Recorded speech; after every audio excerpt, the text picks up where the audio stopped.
감사합니다. 우리 옆 사람하고 인사 나누겠습니다. 잘 오셨습니다. 축복합니다. 사랑합니다. 네, 성도님을 위해서 기도하겠습니다. 어떤 노부부가 길을 가다가 할머니가 너무나 다리가 아파가지고 할아버지에게 업혀달라고 이렇게 말을 했습니다. 그랬더니 이 할아버지가 이 할머니를 업고 갑니다. 가다가 한참을 가다가 업힌 이 할머니가 할아버지에게 이렇게 이야기를 합니다. 여보, 무겁지요? 그러자 이 할아버지가 이렇게 얘기를 합니다. 그럼 무겁지. 돌 내려가니까 발을 잘 안 나오네. 그리고 철면피지, 강심장이지. 당신은 무거울 수밖에 없어. 이런 얘기를 듣는 이 할머니가 자존심이 너무나 상해가지고 조금 가다가 그냥 내려달라고. 그래서 내려서 길을 가다가 이번에는 할아버지가 너무 힘이 들어서 할머니에게 여보, 내가 너무 힘드니까 내가 아까 당신을 업어줬으니 당신이 이번엔 나를 업어주면 어떻겠소? 라고 이렇게 이야기를 했습니다. 그래서 할아버지가 이 할머니 등에 업혀서 할머니가 업고 갑니다. 한참을 가다가 이 할아버지가 너무 미안해서 이 할머니에게 여보, 생각보다 가볍지? 라고 이렇게 얘기를 했습니다. 그랬더니 이 할머니가 당신은 가벼울 수밖에 없지요. 머리에 든 것도 없지. 허파에 바람만 들었지. 속은 비었지. 싸가지도 없지. 양심도 없지. 가벼울 수밖에 없지. 라고 이렇게 대답을 했다고 합니다.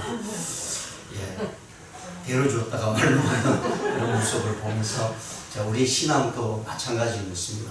하나님 앞에서 하나님께서는 계속해서 우리에게 먼저 주어라, 또 겸손하라 라는 그런 말씀을 들으면서요, 우리는 하나님의 자녀다 라는 사실을 새삼 느끼게 되어야 된다는 것입니다. 이것이 바로 세상 사람과 믿는 자와 믿지 않는 자들의 차이의 모습으로 나타나야 된다는 것입니다. 오늘 본문 말씀, 우리가 빌립보서 3장 12절에서 16절에 있는 말씀을 가지고요, 바울이 예수님을 믿은 다음 그의 삶의 모습을 보면 무엇을 향해서 달려가고 있는지를 오늘 이 본문 말씀을 통해서 생각해 보기를 원합니다. 그래서 제목을 부르심의 상을 위하여 라는 제목으로 말씀을 생각하기를 원합니다.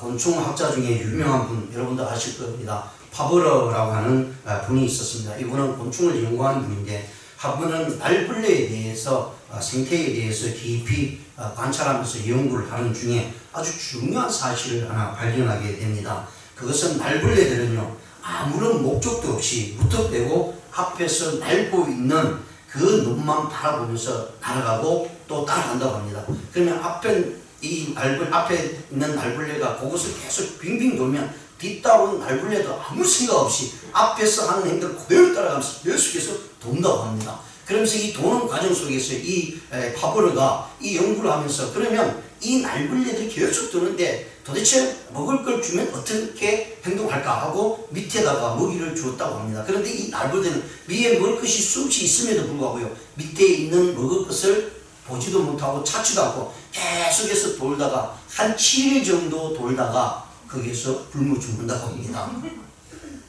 그런데요, 오늘날 한 통계 자료에 의하면 아무런 목표 없이 파벌레가 관찰하는 날벌레 같은 모습으로 살아가는 사람이 전체 인류예요. 87%라고 합니다. 한번 따져보세요. 우리 100명 중에 10%가 아무런 목표 없이 살아간다고 해요. 물어보면 다 목표가 있다고 해요. 나는 목적이 있다고 얘기했는데, 그런데 실상은요, 우리의 관심과 우리의 삶의 중심이 어딘가를 살펴보면 바로 예수 그리스도 안에 있어야 된다는 거예요. 예수 중심이 아닌 것은 어떤 목표를 세워도요, 그건 목표가 될 수 없고 목적이 될 수 없습니다. 왜? 하나님 앞에 섰을 때, 주님 앞에 섰을 때 세상의 목표와 세상의 목적은 하나도 나타나지 않기 때문입니다. 하나님께서 불러 태우면 거기에 남는 공력이 아무것도 없다는 거예요. 그런데 예수 그리스도를 중심 안에서 목표와 목적을 두고 달려갈 때는 그게 반드시 하나님께 주신 놀라운 은혜와 축복과 상이 있다라고 말씀을 합니다.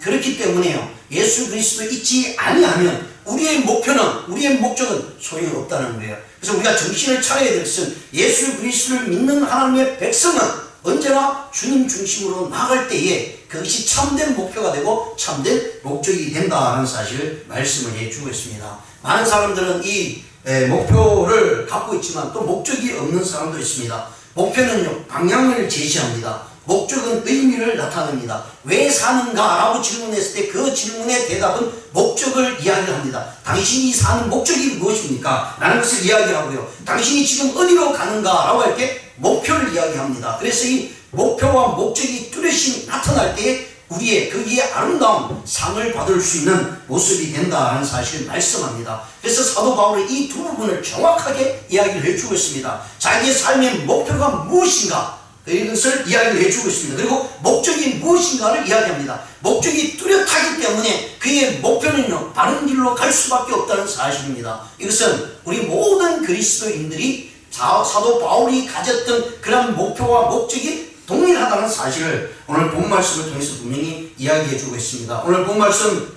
14절에 보시면요, 지금 날파리들이 날벌레들이 이렇게 날아다니는 모습, 그러니까 자기들이 그냥 아무 목적 없이 목표 없이 살아가다가 죽음을 맞이할 수밖에 없다는 것을 이야기를 해주고 있고요. 이 말씀이 오늘 본 말씀에 보시면 빌보스 3장 14절에 보시면 실질적인 결론적인 부분입니다. 벽대를 향하여 그리스도 예수 안에서 하나님이 위에서 부르신 부름의 상을 위하여 달려가노라 라고 말씀합니다. 사도 바울이요, 여기 본문의 말씀은 부름의 상을 위해서 달려간다 라고 얘기합니다.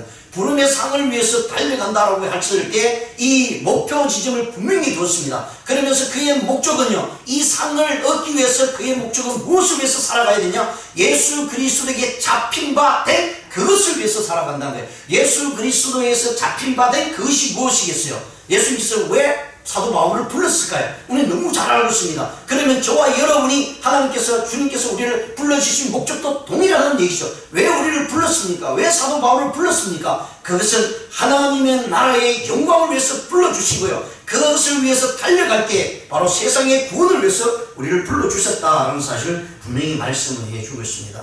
그렇습니다. 목적과 목표가 뚜렷하면 우리는 거기에 아름다운 상을 받을 수가 있습니다. 우리 한국의 세계대회나 올림픽에 나갔어요. 항상 금메달을 따는 종목이 있습니다. 그게 뭐죠? 네? 예, 양궁이에요. 아, 역시 똑똑해요, 우리 교회 성도님들. 양궁입니다. 양궁은 세계대회에서나 올림픽 대회 갈 때마다 정말 때로는 모든 적에서 다 휩쓸 수도 있고요, 금메달을 안 딸 적이 없는 그런 모습으로 나타납니다. 그러면서 양궁 해설자들은 이렇게 얘기하죠. 우리 한국의 민족은 이미 기마민족이기 때문에 말을 타면서 활을 쏘는 민족이기 때문에 어디 갖다 놓아도 이 목표지만 정해져 있으면 그 목표를 향해서 달려갈 수 있는 능력을 다 가지고 있다라고 이렇게 이야기를 합니다. 자, 그런데 여러분, 여기서 우리가 생각해야 될 부분은요, 왜 이렇게 열심히 활을 쏘고 왜 대회에 나갑니까? 대회에 나가는 목적이 뭐예요? 예, 상을 받기 위해서요. 올림픽에 나갔어요. 금메달을 따기 위해. 근데 올림픽에 나갔는데 나 금메달 안 따. 그런데 올림픽, 그 무슨 소용이 있습니까? 나갈 필요가 없죠.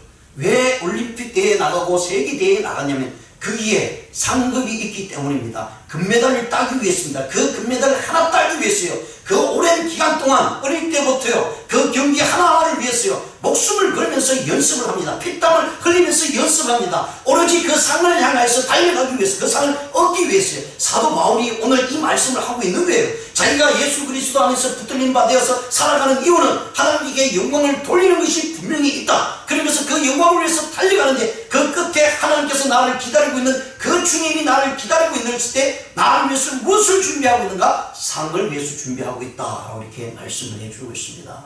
그래서 우리의 삶은요, 그냥 아무렇게 나 살아가는 그런 모습의 삶이 되어서는 안 된다라는 사실을 말씀합니다. 그래서 세상에서 이 땅에서 살아가지고 있지만 그러나 세상에 속하지 않고요, 구별된 믿음의 삶을 사는 것이 우리 그리스도입니다. 그런데 왜 우리는 예수님을 믿고 있다고 하면서도 아직도 세상의 방법대로 세상 사람과 똑같은 수준에서 살아가고 있는가, 이 말씀입니다. 우리 구약 성경에 보시면요, 엘리야 시대 때 이스라엘 백성들이 하나님께 분명히 예배를 했습니다. 그런데 왜 하나님께서 이 북쪽 이스라엘이나 남쪽 유다에 대해서 징벌을 가할까요? 분명히 하나님 앞에서 예배하고 제사를 드렸습니다. 그런데 그들은요, 그것뿐만 아니라 바알과 아세라 우상에게도 절을 하고 제사를 드렸다는 거예요.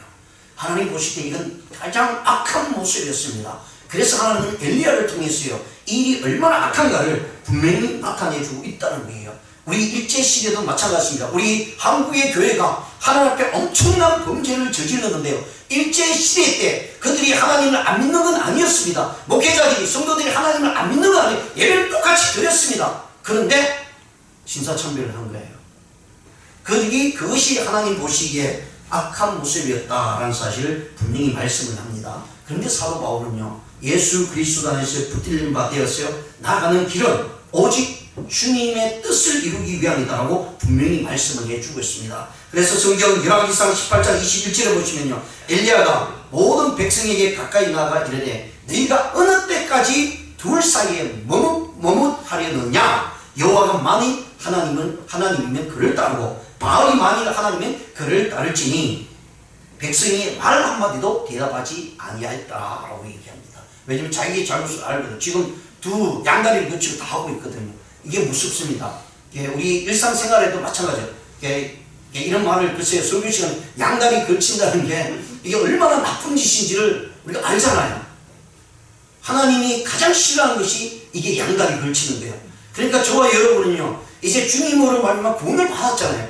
하나님의 엄청난 은혜입니다. 주님께서 십자가에 돌아가시고 그 죄를 짊어지시고 우리가 구원을 받았다는 거예요. 그러면 이제 세상을 향해서 내 삶을 위해서 내 자신을 드리는 것이 아니라 하나님의 나라와 하나님의 의를 위해서, 하나님의 영광을 위해서 우리가 드려져야 된다는 사실을 분명히 말씀합니다. 그것이 주님 앞에 갔을 때 우리가 받는 놀라운 상으로 갚아주신다라고 말씀합니다. 분명히 하나님께서요, 우리의 고생과 이 땅에서의 수고들을 그냥 내버려 가지 않으시고 그 대가를 치러주시겠다고 분명히 말씀합니다. 그래서 사도 바울은 그것을 알고 있었기 때문에 그리스도 예수 안에서 붙임 바 되었어요. 그 상을 바라보면서 지금도 내가 두려워하지 않고 앞을 향해서 달려간다라고 이렇게 말씀을 해주고 있습니다. 자, 그렇다면 오늘 이 본 말씀을 통해서요, 표대행에서 나갈 때에 부름의 상을 받기 위해서 어떤 방법으로, 어떤 모습으로 우리가 나가야 되는지를 살펴봅니다. 첫 번째, 그리스도에게 잡힌 바 된 그것을 잡아야 합니다.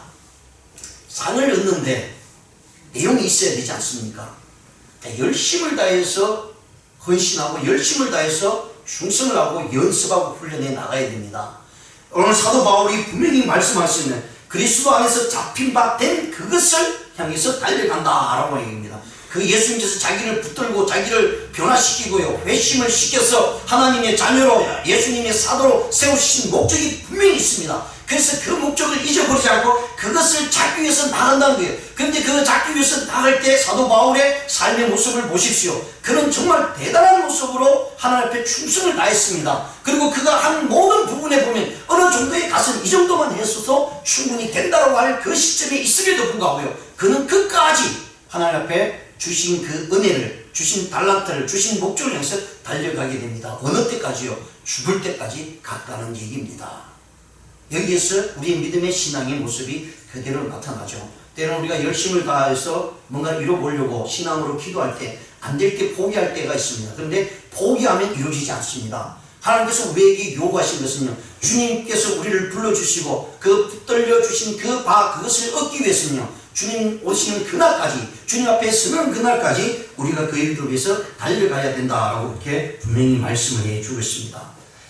옛부터 뱃사람들은 예전에는 캄캄한 밤중에 배를 항해해 나갈 때요, 방향을 잡기 위해서요, 항상 북극성을 바라보게 됩니다. 왜냐하면 다른 별은 다 움직입니다. 근데 북극성은 움직이지 않거든요. 그래서 움직이지 않는 그 북극성을 중심으로 해서 밤에 나가서 배를 끌고 나가서 일을 하고 마치고 돌아오거나 어떤 곳에 가서 자기의 자리가 어느 정도 되는지를 알지 못할 때는 항상 북극성을 보면서요, 자신의 위치를 발견하게 되고 또 알게 된다라고 이야기를 합니다. 또 요즘은 최신 전자장비들이 다 갖추어져 있었어요. 현대 모든 함선들이 밤낮을 가리지 않고 어디든지 갈 수가 있습니다. 그런데도 불구하고 1년에 한 번 정도는요, 꼭 이 북극성에 자신의 전자 그런 방법 장비들을 방향을 다시 한번 정확하게 맞춰야 된다고 합니다. 왜요? 그 목표가 뚜렷하지 않고 그 지점을 알지 못하면, 중심을 알지 못하면 언제나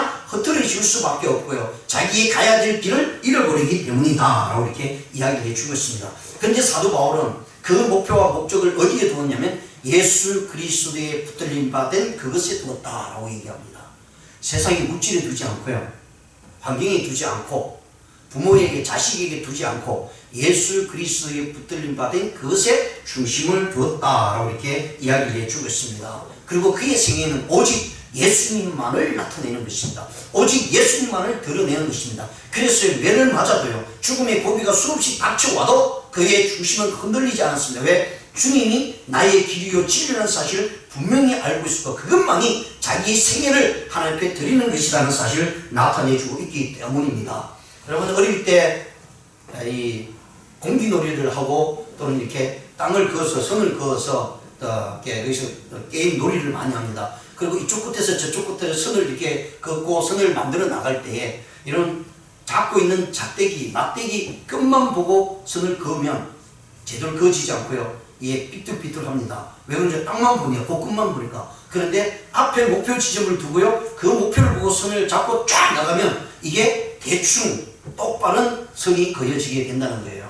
그렇습니다. 특히 우리 믿음을 가지고 살아가는 우리 그리스도인들이요, 하나님 안에서 예수 그리스도 앞에서 목표를 두지 아니하고 또 하나님 나라를 바라보면서 주께서 우리에게 주신 상급을 바라보지 않고 세상을 향해서 목표를 두게 되면 결코 하나님 앞에 설 수가 없다는 얘기입니다. 하나님과 길이 어긋난다는 것을 이야기를 해주고 있습니다. 그래서 사도 바울은 오늘 이 본문을 통해서 빌보 교회를 향해서요, 분명히 말씀을 해주고 있습니다. 그들이 가지고 있는 방향, 그들이 가지고 있는 목적이 흔들리고 있을 때에 사도 바울은 자신의 믿음의 모습들을 바라보며 오직 예수 그리스도를 목표를 두고 하나님께서 주신 상급을 바라보면서 지금 현재의 길 앞에서 힘이 들고 어렵지만 그것을 바라보며 달려갈 때에 하나님의 놀라운 축복이 있을 것이다 라고 이렇게 분명히 말씀을 해주고 있는 것을 성경을 통해서 깨닫게 됩니다. 3장, 빌보서 오늘 본문에서 3장 12절에요, 내가 이미 얻었다 함도 아니요 온전히 이루었다 함도 아니라 오직 내가 그리스도 예수께 잡힌 바 된 것을 잡으려고 달려간다 라고 이렇게 고백을 해주고 있습니다. 여러분, 신앙생활 하면서 나는 이 정도면 됐다 라고 생각하시는 분들 혹시 있습니까?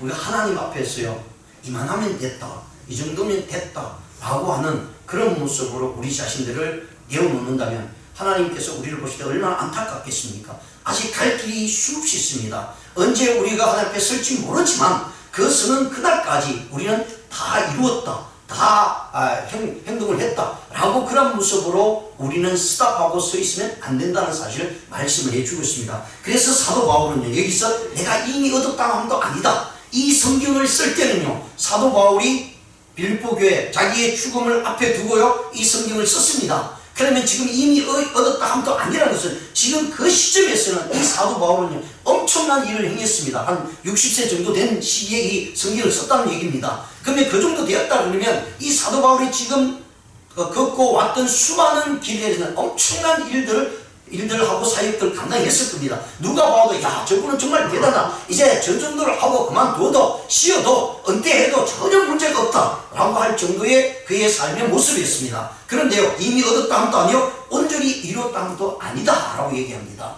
주님 앞에서는 그날까지요, 목숨을 다해서 주의 복음을 전하는 것이야말로 자신이, 하나님이 자신을 불러주신 목적이라는 사실을 알고 있었기 때문입니다. 그래서 그는 오직 내가 그리스도 예수께 잡힌 바 된 것, 그리스도 안에 살아가는 이유, 그리스도가 나를 택하신 이유, 주님만을 위해서 내가 달려간다, 주님께서 나를 잡아주신 그 목적만을 위해서 달려간다 라고 이야기합니다. 그러니까 사도 바울이 가졌던 모든 것을 다 버릴 수가 있었어요. 모든 것을 배설물로 여길 수 있었어요. 저와 여러분에게 하나님께서 지금 우리에게 야, 네 것 다 버리고 나를 따르라고 하면 과연 저와 여러분은 어떤 모습으로 행동하실 수 있겠습니까? 정말 다 버리고 주님만을 바라볼 수 있겠습니까? 그런 마음과 그런 믿음의 신앙이 있다면 그분은 정말 대단한 분이라고 우리가 생각할 수 있을 것입니다. 아니, 그분은 분명히 하나님 나라에 바라고 하나님께서 주신 그 삶을 위해서 달려가는 분이다 라고 이렇게 우리는 생각할 수가 있을 것입니다. 그래서 성경은요, 계속해서 우리에게 말씀합니다. 어떤 곳에 이르러 만족함을 가지는 것이 아니라 주님 앞에 서는 동안 우리의 믿음의 모든 모습은 하나님 앞에 끝까지 드려져야 된다라고 이렇게 말씀을 해주고 있고요. 그래서 오늘 본 말씀 13절과 13절의 내용을 보시면, 형제들아, 나는 아직 내가 잡은 줄로 여기지 아니하고 오직 한 일, 즉 뒤에 있는 것을 잊어버리고 앞에 있는 것을 잡으려고 표대를 향하여 그래서 예수 안에서 하나님 이 위에서 부르신 부름의 상을 위하여 쫓아간다라고 이렇게 분명히 말씀을 해주는 것을 우리가 살펴보게 됩니다. 그렇습니다. 사랑하는 성도 여러분, 우리는 주님 앞에 붙들림 받은 하나님의 성도들이고 하나님의 자녀들입니다. 주님께서 나를 붙들고 나를 택해 주신 그 목적을 위해서요, 우리의 한 걸음 한 걸음 나아갈 때에 주님께서 준비하신 그 아름다운 상을 받아 누리는 백성이 될 수 있다는 것입니다. 두 번째는요, 목표를 향해서요, 부름의 상을 얻기 위해서 나가야 될 모습은요, 뒤에 있는 일을 잊어버려야 된다라고 말씀합니다. 오늘 사도 바울이 분명히 말씀을 해주고 있습니다. 3장 13절에서 형제들아, 나는 아직 내가 잡은 줄로 여기지 아니하고 오직 한 일, 즉 뒤에 있는 것을 잊어버리고 앞에 있는 것을 잡으려고 뒤에 있는 것을 잊어버린다라고 말씀합니다. 우리는 우리가 행한 업적들을 굉장히 자랑을 많이 하려고 합니다.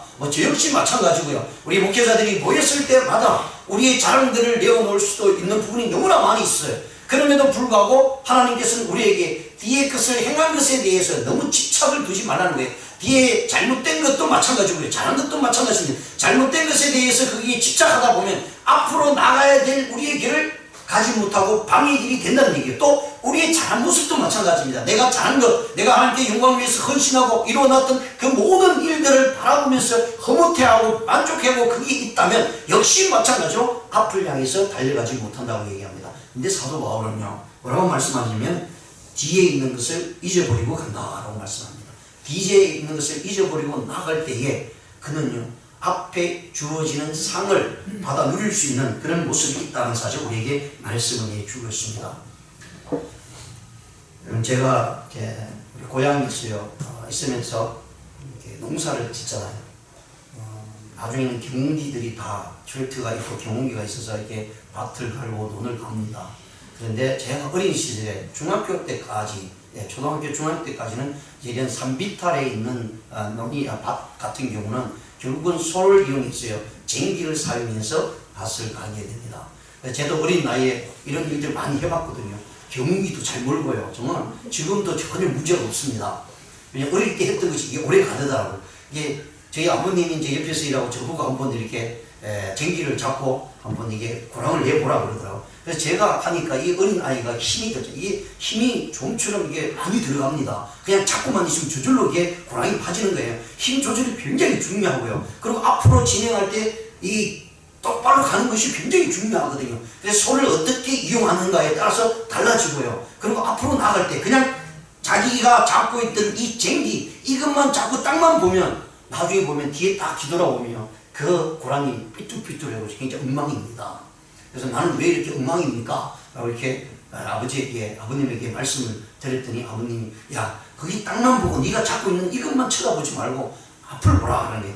앞에 보고 지정을 해놓고 그 목표를 두고 그것을 보고 소를 잘 잡고 두 가지를 다 해야 되죠. 쟁기도 잡고 소를 잡아야 돼요. 그 앞을 바라보고 나가라. 그러면 이 길을 똑바로 질 것이다 라고 이렇게 이야기를 하는 모습을 들었습니다. 정말 아닌 게 아니라 앞에 분명한 목표를 두고 족을 바라보고 이렇게 똑바로 선이 그것을 딱 생각하고 쟁기에 힘을 주고요. 그리고 소를 잘 이용하면 그 고랑은 똑바로 길이 난다는 것을 깨닫게 됩니다. 우리 신앙도 마찬가지입니다. 여러분, 우리의 목표는요, 예수 그리스도 안에서 하늘나라입니다. 그 목표를 두고 내가 지금 이거 하고 있는 이 일을 잘 살펴보아야 돼요. 그냥 그 목표를 멀리만 바라보면 안 되죠. 그것도. 왜냐면 내 부분도 바라봐야, 현재의 삶을 바라봐야 되기 때문에 그 현재의 삶을 바라보면서 앞을 향해서 목표는 이것이다 라고 그 초점을 거기 두고 현재의 삶을 이끌어가게 되면 우리에게는 바른 길이 되고요. 그게 하나님 앞에 섰을 때 하나님께 주신 상을 누릴 수 있다라고 얘기합니다. 뒤를 되돌아보지 말라는 얘기는 그것입니다. 쟁기를 잡은 사람이 뒤로만 계속 쳐다보면 앞에 가는 길이 전혀 보이지 않으면 결국은 그 길이 삐뚤어질 수밖에 없고요. 자기가 생각했던 방향이 아닌 전혀 다른 모습의 방향으로 갈 수밖에 없다는 사실을 이야기를 해주고 있습니다. 그렇습니다. 뒤를 돌아보지 마십시오. 내가 잘한 일이든 못한 일이든 못한 일이 있다 할지라도 그것을 하나님 앞에 내어 맡기십시오. 잘한 일이 있으면 내가 한 것이 아니라 하나님의 도우심과 은혜로 이루어졌다는 사실을 우리가 깨달으면서 나가야 될 줄 압니다. 사도 베드로가요, 어떤 사람이었습니까? 예수님의 부활을 보았습니다. 그럼에도 불구하고 온전한 믿음을 세우지 못하고 고향으로 나갔습니다. 친구들과 함께 고향에 내려서 예전에 했던 자기의 전문 지식을 가지고 당시 어부의 생활을 하기를 원했습니다. 그래서 지금까지 두었던 그물들 다 꺼내서 정리를 하고요. 배를 끌고 나가서 밤새도록 고기를 잡았어요. 그런데 전혀 잡지 못했습니다. 그때 예수님께서 나타나셔서 베드로에게 야 베드로야 얼마나 잡았느냐 라고 이야기했습니다. 그랬더니 거기에 있던 배 안에 있던 베드로나 요한이 아무것도 잡지 못했습니다. 아무것도 얻지 못했습니다. 그때 예수님께서 야 그물을 깊은 데로 오른편에 던지라. 그리고 그 그물에 엄청난 물고기가 잡혔을 때에 요한이 주시다 라고 하는 그 말씀에 베드로는요 배에서 뛰어내려서 주님을 향해서 달려갑니다. 그리고 자신의 모습이 얼마나 치량한가를 깨닫게 되죠. 왜 그렇습니까? 자기의 뒤의 배경은 잘못되어지고 하나님 앞에 온전히 나아가지 못했던 것 때문에 앞으로 나가지 못하고 도리어 뒤로 나가서 세상 길을 향해서 달려가는 자신의 모습을 보면서 얼마나 안타까워했습니까? 그런데 주님께서는 그 베드로를 끄집어내어서 앞을 향해서 갈 수 있도록 만들어 주십니다. 그러면서 베드로에게 베드로야 네가 나를 사랑하느냐? 라고 예수님께서 묻습니다. 예 주님 내가 주님을 사랑합니다. 또 묻습니다. 베드로야 네가 나를 사랑하느냐? 예 주님 내가 주님을 사랑합니다. 세 번째 네가 나를 사랑하느냐고 할 때에 그때 베드로가요 심각했습니다. 충격을 받았습니다. 아니 내가 주님을 사랑한다니까 왜 자꾸 이렇게 물어보시지? 그러니까 세 번째 물음에 예수님을 향해서 베드로는 주님 내가 주님을 사랑하시는지 주님이 더 잘 아시지 않습니까? 라는 고백을 통해서 과거에 묻혀있던 베드로의 모습을 끄집어내었어요. 하나님의 귀한 사도로 사용하시고 성령이 충만할 때 한 번 설교하면 3,000명, 5,000명이 되는 놀라운 구원의 역사가 이루어졌다는 사실을 말씀을 합니다. 그렇습니다. 뒤의 것을 생각지 마십시오. 여러분 뒤에 잘못한 것도 있으면 하나님께 회개하고 떠내려 보내십시오. 그리고 수많은 일을 업적이 있다면 그 업적되기에 얽매여 있지 말고 지금 현재 내가 이 시점에서 하나님을 향해서 얼마나 나아가고 있는가, 이 시점에서 하나님께서 주신 그 상을 바라보면서 나아가고 있는가를 생각하면서 나아가시기를 바랍니다. 그러면 반드시 우리는 주님 앞에 가서요 엄청난 놀라운 은혜와 함께 상급과 상을 받는다는 사실이 우리에게 나타날 것입니다. 세 번째로는요 하나님 앞에 우리의 목표를 정해두고요 부름의 상을 위해서 달려갈 때 나타나는 현상이 있어야 되는데 그것이 뭐냐면 앞에 것을 잡아야 한다는 것입니다. 히말리아 고산족들은요 양을 매매할 때에 그 크기에 따라서 값을 정하는 것이 아니라고 합니다. 고산지대에 사는 사람들과 그 양을 치는 사람들은요 무엇을 가지고 결정을 내리냐면 양의 성질에 따라서 값을 정한다고 합니다. 이게 도대체 무슨 말인가? 양의 성질을 알아보는 방법이 있는데요 아주 재밌는 방법을 사용한다고 합니다. 이 양들을 가지고요 가파른 살 비탈에 둔다고 합니다. 그리고 이 양들을 가파른 산 비탈에 두고 난 다음에 살 사람과 팔 사람이 그것을 지켜본다는 거예요. 그리고 이 양이 풀을 뜯으면서 어느 방향으로 가는가에 따라서 그 양이 값이 비싼 양이 되고 싼 양이 된다고 합니다. 그래서 이 비탈길에 두었을 때 이 양이요 앞에 정상을 향해서 중턱을 향해서 힘들지만 어렵지만 계속해서 위로 올라가는 양은 살고요 그리고 값이 아주 비싸다고 합니다. 그런데 올라가기를 싫어하고 그냥 평평한데 좋은 데를 찾아다니고 하는 그런 양들은 결국은 값이 싼 양으로 되어서 사지 않는다고 합니다. 왜냐하면 그 비탈길에 올라가지 못하고 밑에만 있다가 결국은 먹을 것이 없어서 나중에는 죽을 수밖에 없는 그런 모습으로 나타난다고 이야기를 해주고 있습니다. 그렇습니다. 우리 신앙도 마찬가지입니다. 편안함을 위해서 교회를 찾는 신자는요 믿음을 유지하기가 어렵습니다. 그런데요 어렵지만 힘들지만 작은 교회에 봉사하고 헌신하고 주님을 위해서 나아갈 때 거기에 하나님의 놀라운 은혜가 있고요 굳건한 믿음을 지킬 수가 있습니다. 오늘날 많은 성도들이요 편안함의 신앙생활을 하려고 합니다. 그러면 주님의 그 고통과 고난의 십자가의 죽음은 도대체 나에게 무슨 의미가 있습니까? 우리의 헌신이 하나님 앞에 드려지지 않고 우리의 삶의 희생이 드려지지 않고 주님을 위한 거요 세상을 위한 것도 아니고 나를 위한 것도 아니고 어떤 목회자를 위한 것도 아니고 어떤 교회 단체를 위한 것도 아니고 오직 주님을 위해서 내 자신을 드리는 모습이 있을 때에 하나님은 그를 통해서요 은혜를 주시고자 하고요 하나님의 상을 주시고자 한다라고 분명히 말씀합니다. 그런데 오늘 너무 편안한 삶을 살다 보니까 이제 신앙생활도 편안하게 살기를 원한다는 거예요. 그렇기 때문에 마지막 때에 주님께서 믿음이 있는 자를 보겠느냐라고 주님께서 이렇게 말씀을 해주고 있는 것을 살펴보게 됩니다. 창세기 12장 1절에서 3절에 보시면 여호와께서 아브라함에게 이르시되 너는 내 고향 친척과 아버지의 집을 떠나 내가 네게 보여줄 땅으로 가라. 내가 너로 큰 민족을 이루고 네게 복을 주어 네 이름을 창대케 하리니 너는 복이 될지라. 너를 축복하는 자에게는 내가 복을 내리고 너를 저주하는 자에게 내가 저주하리니 땅의 모든 족속이 너로 말미암아 복을 얻을 것이라 하신지라. 자, 이 말씀은 우리 그리스도인들이라면 다 좋아합니다. 예, 우리 자체가 복이 되기를 원하죠. 왜냐하면 아브라함이 그러했기 때문에 하나님께서 아브라함을 택했어요. 내 친척 아비 집을 떠나라고 얘기합니다. 이것은요, 과거의 모든 일을 다 버려두고 내가 지시한 미래를 향해서 가라는 얘기예요. 이건 쉽지 않습니다. 정말 어렵습니다. 그런데 하나님께서 뭐라고 하냐면 너로 큰 민족을 이루겠다고 말씀해 주고 있고요. 네가 복이 자체라는 거예요.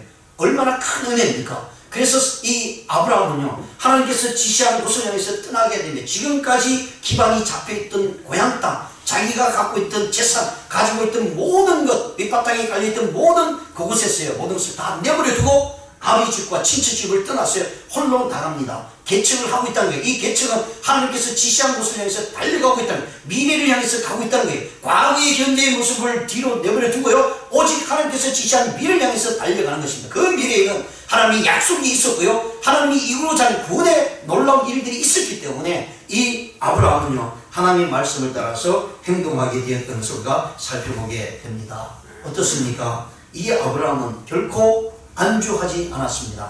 하나님이 지시하는 곳은 그가 언제든지 떠나는 모습으로 나아갈 때, 미래를 향해서 나아갈 때 하나님께서 그에게 약속해 주셨습니다. 미래를 향해서 나가지 않는 자에게는 약속이 주어지지 않습니다. 아브라함에게 처음부터요, 야 아브라함아, 내게 자녀를 줄 테니 하늘의 별처럼 땅의 티끌처럼 바다의 모래알처럼 이렇게 줄 것이다 이야기하지 않았어요. 떠나는 그 다음에 85세에 하나님께서 이 아브라함에게 약속을 합니다. 야, 너로 하여금 정말 큰 민족을 이루게 해주겠다. 그리고 너에게 자식을 줘. 근데 지금 자식이 없습니다. 85세예요. 자녀가 한 명도 없어요. 근데 하나님께 주시겠다고 얘기하니까 이게 일반적인 상식으로 도저히 이루어질 수 없는 이야기죠. 아내는 75살입니다. 그런데 하나님께서 자식을 주겠대요. 그럼 자식을 주겠다고 하면 아 그렇구나, 그러면 내년에 주겠지 하고 그 다음에 자식이 태어나면 얼마나 좋겠습니까? 그런데 이것이 15년이 지나요.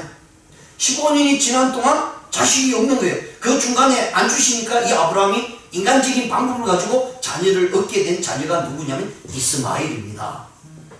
그리고 난 다음 하나님이 이 99세 되는 이 아브라함에게 찾아왔어요. 아브라함은 99세고요 사라는 89세입니다. 내가 너에게 내년 이맘때에 자식을 주겠다. 그러니까 이 사라가 그 얘기 듣고 얼마나 웃깁니까? 하나님도 참 코미디 하시네. 지금 내가 나이가 몇 살인데 지금 자녀를 내년에 주겠다고 하니까요. 그래서 정말 장막에서 웃었어요. 그러니까 하나님의 천사들이 야 네가 웃었다 하니까 나 안 웃었다. 또 이렇게 변명하는 사라의 모습을 봅니다. 자, 이런 모든 과정이요, 하나님께서는 아브라함에게 주시고자 하는 것은요, 미래를 향해서 나가라 라는 사실입니다. 뒤의 것을 보지 말고 앞의 것을 향해서 나가라라고 분명히 말씀해 주고 있습니다. 사도 바울이 그것을 분명히 깨달았기 때문에 그는요, 그가 가지고 있던 모든 것을 다 내려놓고 앞을 향해서요, 더욱더 하나님의 천국을 향해서 주실 그 상을 위해서요, 그는 부르심의 상을 위해서 달려간다라고 분명히 말씀합니다. 우리도 마찬가지입니다. 우리의 신앙을 바로 세우려면요, 하나님 그리스도 예수 안에서요, 목표를 분명히 두십시오. 그리고 하나님 앞에 섰을 때 하나님께서 나에게 주시고자 하는 그 상을 받기 위해서 우리는 앞을 향해서 달려가야 된다는 사실을 말씀을 해주고 있습니다. 이 세상 것은 초대에도 말씀을 드렸던 것이요, 하나님 앞에 주시는 목표가 아닙니다. 이 세상 것은요 다 사라집니다. 일장중몽입니다. 여러분, 세상을 위해서 나를 위해서 얼마나 쌓고 모으려고 애씁니까? 근데 하나님 앞에 가서 그것은 아무것도 소용이 없다라고 분명히 말씀합니다. 야고보서 4장 14절에요. 내일 일을 너희가 알지 못하는도다. 너희 생명이 무엇이냐? 너희는 잠깐 보이다가 없어지는 안개니라 라고 성경은 우리를 향해서 못 받고 있습니다. 예, 내일 일은 아무도 모르죠. 그런데 그 내일에 주장하신 이가 여호와 하나님이시라는 사실입니다. 우리는 잠깐 있다 없어지는 안개입니다. 근데 그 안개를 이루기 위해서 얼마나 많은 노력을 합니까? 근데 그 안개를 아무리 이루어봤자 무슨 소리죠? 그 불은 다 사라지고 맙니다. 이것이 하나님이 우리에게 말씀을 해주고 있고요. 그래서 사도 바울이 이를 위해서 계속해서 이야기해주고 있습니다. 하나님의 나라를 바라보면서 부름의 상을 위해서 나는 지금 만족하지 않고 지금 다 이뤘다라고 생각하지 않고 앞을 향해서 달려갑니다 라고 이렇게 말씀을 해주고 있습니다. 베드로전서 1장 24절에 사도 베드로는 이렇게 말씀합니다. 그러므로 모든 육체는 불과 같고 모든 영광이 불의 꽃과 같으니 불은 마르고 꽃은 떨어지되, 이 말씀은 뭐예요? 우리가 했던 모든 것은요 아무 소용이 없다는 거예요. 다 마르고 꽃은 떨어지고 아무런 것도 나타낼 수 없다라고 분명히 말씀을 해주고 있습니다. 그렇기 때문에 하나님께서 사도 바울을 통해서 우리에게 보여주는 것은요, 오직 부름의 상을 위해서 거기에 목표를 두고 하나님 앞에 나가고 달려갈 때에 우리는 하나님 앞에서 엄청난 놀라운 일들을 영광을 받을 것이다 라고 이렇게 말씀을 해주고 있습니다. 사랑하는 성도 여러분, 실망하지 마십시오. 낙심하지 마십시오. 주님께서는 분명히 이렇게 말씀을 해주고 있습니다. 너희는 마음에 근심하지 말라. 하나님을 믿으니 또 나를 믿으라. 내가 아버지 집에 그할 곳이 많도다. 그렇지 않으면 너희에게 일렀으리라. 내가 너희를 위하여 처소를 예비하러 가노니 가서 너희를 위하여 처소를 예비하면 내가 다시 와서 너희를 내게 영접하여 나 있는 곳에 너희도 있게 하리라 라고 분명히 말씀을 해주고 있습니다. 여기서 더 애들을 한다면 사도 바울이 말한 부름의 상을 너희들에게 받을 것이다 라고 하는 사실을 우리에게 깨우쳐주고 있는 것을 우리가 생각하시면서요, 사랑하는 성도 여러분, 우리의 삶은 주님께서 주신 부름의 상을 위해서 달려가야 됩니다. 그리고 그때에 우리는 기쁨과 하나님께 주신 놀라운 영광을 맞이할 것이라는 사실을 기억하시면서요, 오늘 좀 힘들지만 좀 어렵지만 주님께서 우리에게 요구하신 미를 향해서 부름의 상을 위해서 한 발 한 발 달려가는 저와 여러분 되시기를 주님의 이름으로 축원드립니다. 기도드리시겠습니다. 하나님 아버지 감사합니다. 우리의 모습은 언제나 이 땅에서 무엇인가를 해보려고 얼마나 애들 쓰고